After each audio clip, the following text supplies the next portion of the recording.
So today I have a little bit lower set to my camera because we're going to be working on some footwork, and I want you to be able to see my footwork that I have painted out on my footwork ring that I have on my property. I have a student who's not going to make it tonight, so I came up with the idea that I'm going to put together kind of a sampler footwork exercises so that when somebody doesn't show to class, I can send them an assignment as far as how long I think they should do some footwork so that they have something to work on even if they can't necessarily make it to class. So with this, we'll get started. I'm going to start out with some ranging angles.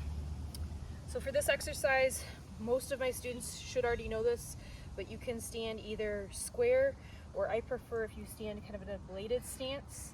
Then from here, I want you to start off with either left 45 or right 45 with how I'm teaching it now, but once you get comfortable, you can start off with any angle. You don't really have to go any one in particular, but for the purpose of this video, I want you to start left 45, going back, right 45, back, 90 to the left. This one, a lot of times your torso kind of waves out a little bit. I usually end up with my hand up, going back. You have the other 90, and then you have universal evasion angle. Going back up, you have that opposite right angle. So you can continue to do this, and you can switch up the order. You don't necessarily have to do it the way that I said to do it, as long as your technique is correct. So that is our ranging angles.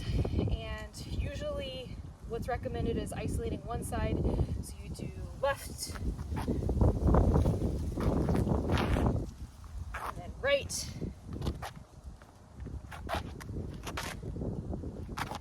and then from there you can kind of play around with it. So you could do like right, left, right, and kind of switch up and play. So that's ranging angles. Now we have some that my students should also know as far as the different components of it. But we have the sawtooth pattern, which is our forward triangle with that replacement step, and then you kind of end up doing a reverse triangle there too when you're coming down. So there's sawtooth.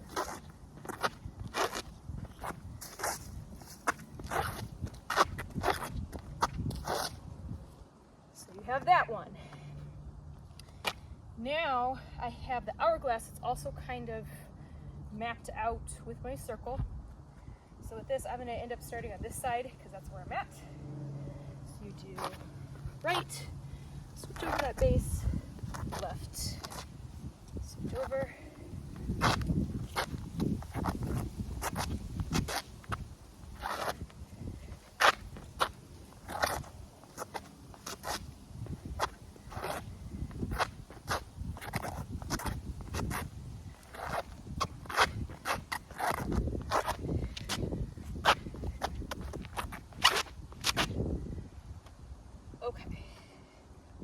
so from here, that's kind of a good lead into our regular broken footwork.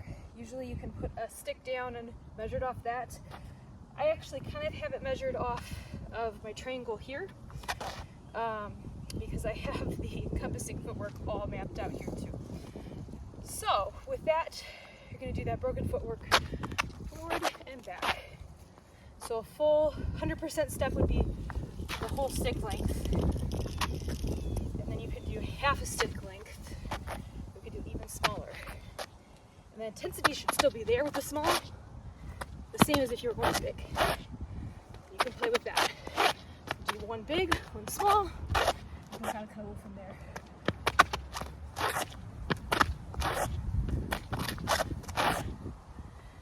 That's where you kind of get that weird rhythm that we see with broken footwork. Okay, the other thing that I want you to do is changing which foot is in the lead. So getting into bladed stance, we pull our leg back in Kali to prevent from it having it get hit, and we have that. Notice the hip switch. This is different from the Taekwondo hop. See how my whole torso moves with that? And this also stays the same. Because with our Kali footwork, we try to keep our torso pretty level, similar to when you're doing pumse, where like if you're doing like iljang, you should be staying level with the whole thing. It's kind of the same thing with our footwork. And I want to see that stay the same versus hopping. Okay, with that, we have pumping the leg. So the pumping the leg, you're gonna bring your heel up with your buttock, and try to put your foot down faster than you bring it up. With that, I want you to switch your leg as you pump the leg.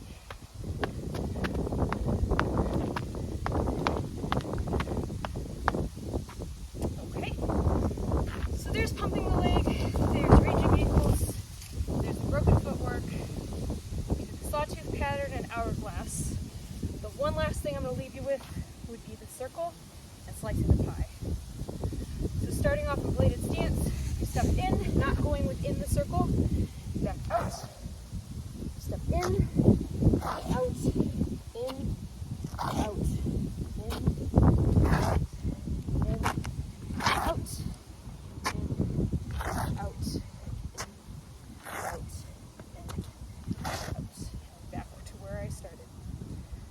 So with that, you notice the one foot steps in as well as the other one goes out. And we kind of have done that to partner drill a little bit in class. But with this, you can actually see the circle. And it's important to know that you're not going inside the circle. I'm staying with the same range. So I might be changing the range a little bit here, but I'm not going into the circle. Okay? Another thing you can kind of do, going off of that sawtooth pattern, is we can kind of do that 3/4 footwork, where you step out,